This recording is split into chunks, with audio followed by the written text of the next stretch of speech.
Good morning बच्चों। आज हम कंटिन्यू कर रहे हैं क्लीवेज से। देखो, हमने अभी तक चैप्टर को कहाँ तक कवर किया है, फर्टिलाइजेशन तक। एम्ब्रियो बन गया। अब एम्ब्रियो का हम डेवलपमेंट पढ़ेंगे। एम्ब्रियो कैसे डेवलप होता है, तो एम्ब्रियो के डेवलप होने के लिए उसमें सेल डिवीज़न स्टार्ट होते हैं जाइगोट में। और जाइगोट में जो सेल डिवीज़न स्टार्ट होते हैं उसको क्लीवेज कहते हैं। तो डेफिनेशन क्या हुई क्लीवेज की? Cleavage is series of rapid mitotic division of the zygote which convert single cell zygote into multicellular structures called blastula और blastocyst। एक सेल से लेके 16 to 13 सेल तक कंटिन्यूस सीरीज से उसका डिवाइड होना ही क्लीवेज है। इसको मैं आपको डायग्राम से दिखाता हूँ। यह है जाइगोट। जाइगोट में एक न्यूक्लियस है जिसमें 2n = 46 क्रोमोजोम है, डिप्लॉयड स्ट्रक्चर है। ऊपर कुछ पोलर बॉडीज है और इसकी कवरिंग जोना पेलुसिडा। ये जोना पेलुसिडा वही कवरिंग है जो ओवम की थी। अब 2 सेल बनेगी माइटोसिस से, मियोसिस नहीं होगा, माइटोसिस होगा। 2 सेल से 4 सेल बनेगी, फिर 8 सेल बनेगी और फिर बनेगी आपकी 16 सेल। इसमें इसकी साइज़ में चेंज नहीं हुआ है, आप देख रहे हो साइज इसकी बराबर है, इसकी सेल की संख्या बढ़ रही है। इस 16 सेल की स्टेज को बोलते हैं मोरुला। ये सॉलिड बॉल लाइक स्ट्रक्चर है। इसके बाद में ये जो अंदर की सेल है ये रीअरेंज होके 2 तरह की सेल बनाती है। एक ट्रोपोब्लास्ट, ये जो नीचे वाले लेयर है ये ट्रोपोब्लास्ट, और ये इनर सेल मास। और अंदर बन जाती है एक कैविटी जिसको कहते हैं ब्लास्टोसील। ब्लास्टोसील कैविटी वाली स्टेज को हम ब्लास्टोसिस्ट कहते हैं। तो आप यहाँ पे 2 चीज़ें नहीं देख रहे हो, inner cell mass and trophoblast. ये 2 नाम बहुत अच्छे से याद रखना। आगे पूरा इम्प्लांटेशन से लेके एम्ब्रियो के डेवलपमेंट तक ये बार बार चीज़ और टर्म मैं यूज़ करूँगा, inner cell mass and trophoblast. ये जो ट्रोपोब्लास्ट है और इसके सामने जो इनर सेल मास है, इनर सेल मास के साइड से ही इम्प्लांटेशन होता है। ओके, तो ये आपने ब्लास्टोसिस तक के जो सीक्वेंस पढ़े हैं यही क्लीवेज है। ओके, मोरुला आपको मैंने बता ही दिया क्या है, तो लैंग्वेज में आपको बता देता हूँ अगर आप नोट करोगे तो। वैसे मेरी लैंग्वेज सुन के नोट करना, वो अच्छे से आपको समझ आएगी। देखो पूरा प्रोसेस ये मैं आपको बता रहा हूँ कि फर्टिलाइजेशन होने के बाद क्लीवेज से लेके इम्प्लांटेशन तक क्या सीक्वेंस होती है। पहले पूरा डायग्राम देख लो। ये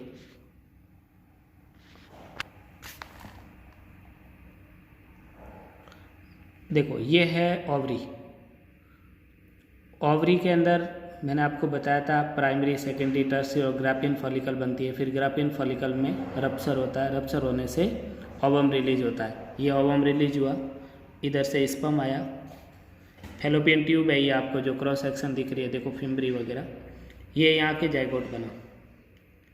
ये जाइगोट बना दूसरा दिन, फिर ब्लास्टोमियर्स बनी। क्लीवेज होते होते होते होते डे 3, डे 4 में आके ब्लास्टोसिस्ट बनी है।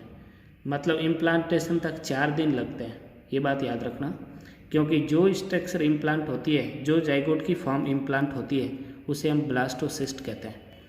तो ब्लास्टोसिस्ट बनने में 4 दिन लग गए और 7वें दिन जाके इम्प्लांटेशन हो रहा है। तो मैंने आपको अभी जस्ट पीछे इसका डायग्राम दिखाया था कि जो इनर सेल मास होगा उसकी तरफ से ये इम्प्लांट हो जाएगा एंडोमेट्रियम में यूट्रस की, और उसके सामने वाली ट्रोपोब्लास्ट, अंदर कैविटी ब्लास्टोसेल। ओके, ये देखो 8वें दिन ये बुरीड हो गया है वॉल के अंदर, यूट्रस की वॉल के अंदर ये पूरी तरह से मर्ज्ड हो गया। तो 8 दिन लग गए इम्प्लांट होते होते। तो अगर किसी को ये कंसेप्शन नहीं लेना है, अगर ये प्रेगनेंसी नहीं बियर करनी है, तो 7 दिन तक कॉपुलेशन या मेटिंग सेक्स के बाद 7 दिन तक इम्प्लांटेशन नहीं होता है, तब तक वो प्रिकॉशन लेके इसको फॉलो आउट करा सकते हैं। अब हमारे पास टर्म आती है इम्प्लांटेशन। क्या है? Implantation is attachment of blastocyst to the uterine wall. It is occurs after 7 days of fertilisation. मैंने आपको डायग्राम में समझा दिया। इम्प्लांटेशन में कौन सी स्ट्रक्चर अटैच होती है? ब्लास्टोसिस्ट। अब जैसे ये ब्लास्टोसिस्ट अटैच हो जाती है, यहाँ पे एक हार्मोन सीक्रेट होने लग जाता है जिसका नाम है ह्यूमन कोरियोनिक गोनेडोट्रोपिन। बहुत इंपॉर्टेंट हार्मोन है HCG, human chorionic gonadotropin hormone. ये ट्रोपोब्लास्ट सेल सीक्रेट कर रही है, और ये अगर सीक्रेट हो रहा है तो ये मदर के यूरिन से भी बाहर आएगा, और इसी से हम प्रेगनेंसी टेस्ट करते हैं। तो इसका एक सिग्निफिकेंस तो ये हुआ कि आप प्रेगनेंसी टेस्ट कर सकते हो। दूसरा सिग्निफिकेंस है ये कॉर्पस ल्यूटियम को मेंटेन करता है ताकि प्रोजेस्टेरोन सीक्रेट होता रहे। आपको मैं कई बार बता चुका हूँ कि प्रोजेस्टेरोन को हम प्रेगनेंसी मेंटेनिंग हार्मोन कहते हैं, और प्रोजेस्टेरोन जरूरी है। तो कॉर्पस ल्यूटियम प्रोजेस्टेरोन सीक्रेट करती रहे, ये भी स्टिमुलेट करता है HCG, human chorionic gonadotropin. Human जानती हो, कोरियन आगे मैं एमनियन और कोरियन 2 लेयर बताऊंगा जो ट्रोपोब्लास्ट बनाएगी। कोरियन प्लेसेंटा बनाएगी, एमनियन एमनियोटिक फ्लूइड बनाएगी। तो जो कोरियन लेयर होती है वो गोनाड को मैच्योर करने के लिए जो हार्मोन रिलीज होता है उसे बोलते हैं HCG। यही प्रेगनेंसी टेस्ट में हार्मोन देखा जाता है। इस हार्मोन का एंटागोनिस्टिक, इसका रिएक्ट करने वाला केमिकल्स होता है उसमें किट में, और रिएक्शन होने से हमें विशेष कलर दिखता है। डेसिडुआ एंडोमेट्रियम को ही कहते हैं, और जब प्रेगनेंसी नहीं होती है तो ये डेसिडुआ फॉल आउट होती है जिसे मेस्ट्रुअल साइकिल कहते हैं, और अगर प्रेगनेंसी हो जाती है तो ये डेसिडुआ ही प्लेसेंटा के बनाने में हेल्प करती है।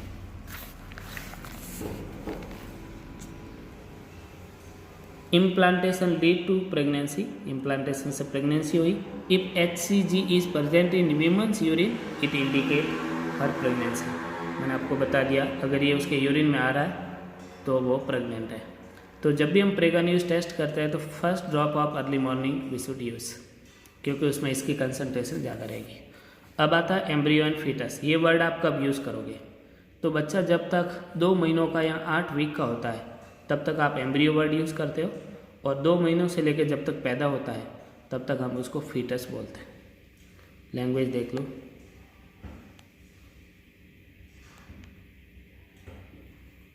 fetus is the unborn young one of viviparous animal after taken bone from the uterus. Human being or embryo is called fetus from the end of the 8 week till the birth. 2 महीनों से लेकर 9 महीने तक जो उसका development हो रहा है उसे फीटस कहते हैं, और 2 महीनों से पहले जाइगोट से लेकर 2 महीनों तक उसको हम एम्ब्रियो कहते हैं। ध्यान रखना, एम्ब्रियो और फीटस अलग अलग बात है। अब आता है हमारे पास गैस्ट्रुलेशन। ब्लास्टुला के बाद में एक स्टेज आती है गैस्ट्रुला, और गैस्ट्रुला बनने की प्रोसेस को हम गैस्ट्रुलेशन बोलते हैं। Transformation of blastocyst into the gastrula with primary germ layers by rearrangement of cell is called gastrulation. Gastrulation में ये 3 चीज़ें बनती है, 3 लेयर बनती है जिसे हम जर्मिनल लेयर कहते हैं, एक्टोडर्म, मेसोडर्म, एंडोडर्म। तो 3 लेयर में डिफ्रेंशिएट हो जाना जाइगोट का, ब्लास्टोसिस्ट का, ये प्रोसेस ही गैस्ट्रुलेशन कहलाता है। ओके, अब देखो जो ये डायग्राम है, आप देखो मैंने अभी बताया था आपको, ट्रोपोब्लास्ट, सामने इनर सेल मास। तो जो आपका इनर सेल मास है उसके स्प्लिट होने से एमनियोटिक कैविटी बन रही है, और एमनियोटिक कैविटी के अंदर एमनियोटिक फ्लूइड भरा रहता है। एमनियोटिक फ्लूइड क्रोमोजोमल एबनॉर्मलिटीज देखने के लिए होता है। इस फ्लूइड को बाहर निकालने को एमनियोसेंटेसिस कहते हैं, जिससे बच्चा सही है या नहीं, मेंटली कोई ड्रॉबैक तो नहीं है, एबनॉर्मलिटीज तो नहीं है, उसका चेक करने के लिए हम एमनियोटिक फ्लूइड निकालते हैं, उसे एमनियोसेंटेसिस कहते हैं, वो एमनियोटिक फ्लूइड। अब एमनियोटिक फ्लूइड का मेन काम तो है बच्चे को जर्क से बचाना, बायोन्सी की वजह से हल्का भी रखना उसको, प्रेगनेंसी को, और इसका दूसरा काम है क्रोमोजोमल एबनॉर्मलिटीज को पता लगाना। इसका मिसयूज होता है सेक्स डिटर्मिनेशन, तो सेक्स का पता भी लगा सकते हैं फीटस का एमनियोटिक फ्लूइड निकाल के। इसलिए आप देखते हो अधिकतर हॉस्पिटल में लिखा होता है सेक्स डिटर्मिनेशन प्रोहिबिटेड, मतलब यहाँ पे सेक्स पता नहीं किया जाता। Formation of amniotic cavity space appears between epiblast and trophoblast. Trophoblast का एक पार्ट है एपीब्लास्ट, उनके बीच में एमनियोटिक कैविटी बनती है और उसके अंदर एमनियोटिक फ्लूइड भरा हुआ होता है, उसके बारे में मैंने आपको बता दिया। अब होता है हमारे पास में कोरियन और एमनियन 2 लेयर बनती है। कोरियन एमनियन के बारे में इतना ही ध्यान रखो, ये ट्रोपोब्लास्ट से बनती है। ह्यूमन गोनेडोट्रोपिन हार्मोन मैंने आपको बता ही दिया, प्रेगनेंसी के लिए इम्पॉर्टेंट होता है। तो आपने अभी 2 लेयर समझी, कोरियन एंड एमनियन। एमनियन से एमनियोटिक फ्लूइड सीक्रेट होगा और कोरियन से प्लेसेंटा बनेगा। अब हम देख रहे हैं तीनों जर्म लेयर हमारे शरीर में क्या क्या बनाती है। इसके अंदर से एक क्वेश्चन तो नीट में हर साल आता है, और अगर आप बोर्ड का प्रिपेयर कर रहे हो तो डायरेक्ट लिखा हुआ आता है, name the organ which form from ectoderm, mesoderm और एंडोडर्म। और ये बहुत ज़्यादा इंपॉर्टेंट है। अगर आप इन तीनों के डेरिवेशन याद रखते हो तो आपकी बायोलॉजी बहुत स्ट्रांग हो जाएगी। तो कभी क्वेश्चन कैसा भी आ जाए आप सॉल्व कर सकते हो। थोड़ा मैं आपको डिटेल से करवा रहा हूँ, पर आप घबराना मत। अगर आपने ऐसी बायोलॉजी पढ़ ली तो आप किंग बन जाओगे बायोलॉजी के। ये मैं आपको बार बार बता रहा हूँ कि आप हारना मत, थोड़ा डिटेल पढ़ा रहा हूँ, ठीक है। इससे आप बहुत तगड़े वाले बायोलॉजी के किंग क्या, बायोलॉजी के टीचर ही बन जाओगे तुम तो। एक्टोडर्म से क्या क्या बनेगा? एपिडर्मिस बनेगी स्किन की, हेयर्स बनेंगे, पिलाई मसल्स बनेगी, नाखून बनेंगे, स्वेट ग्लैंड, सीबेसियस ग्लैंड बनेगी, पिगमेंट सेल बनेगी स्किन की, एनिमल बनेगा दांत का, सलाइवरी ग्लैंड बनेगी, म्यूकस मेम्ब्रेन बनेगी लिप्स की, सिक्स की, गम की, माउथ का फ्लोर पार्ट बनेगा, पैलेट, नेजल कैविटीज़ बनेगी, पैरानेजल साइनस बनेंगे, नर्वस सिस्टम पूरा बनेगा, न्यूरॉन, न्यूरोलजिया वगैरह, न्यूरोग्लिया।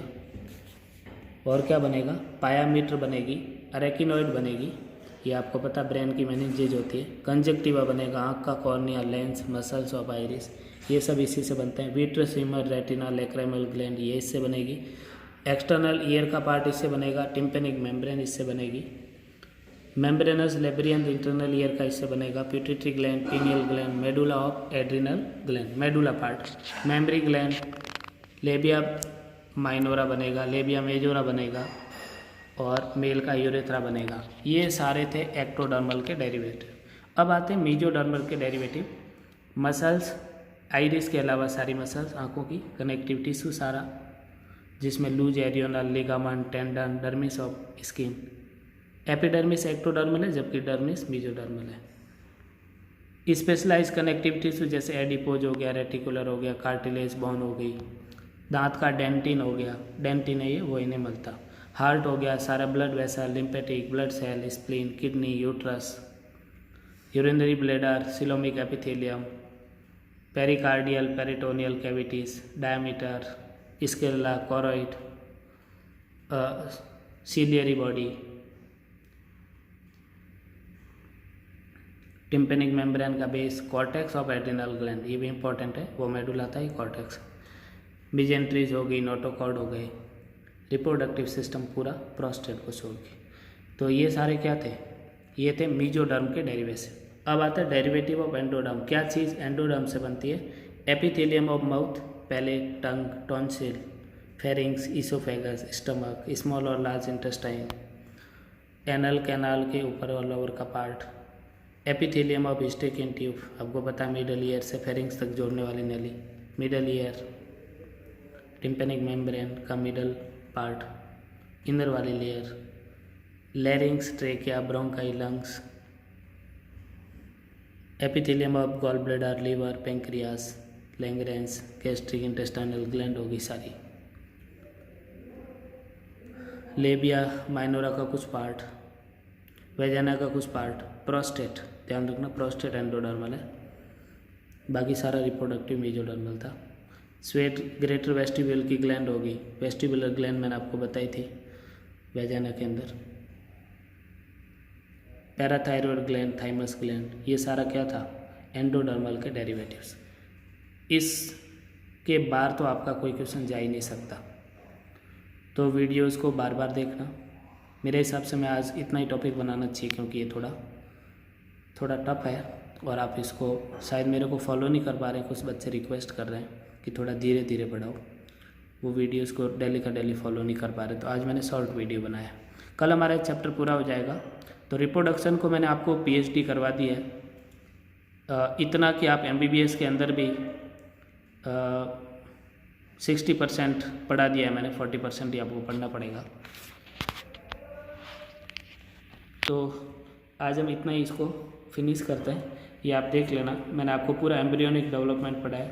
कल मैं आपको बताऊंगा कि बच्चे में पहले दिन से लेकर 9 महीनों तक कब कब कौन सा ऑर्गन बनता है, लैक्टेशन क्या होता है, पार्सुरेशन, डिलीवरी कैसे होती है, उसमें डिलीवरी कैसे होती है, वो जो सीक्वेंस होता है डिलीवरी का वो बहुत इंपॉर्टेंट है। मैं एक एक सीक्वेंस से आपको बताऊंगा। ये आपके प्रैक्टिकल लाइफ में भी बहुत काम आएगा, तो उसको कल वाले को भी रिसर्च करके पढ़ना। मेरे हर टॉपिक को बहुत रिसर्च करके पढ़ना, ईमानदारी से पढ़ना।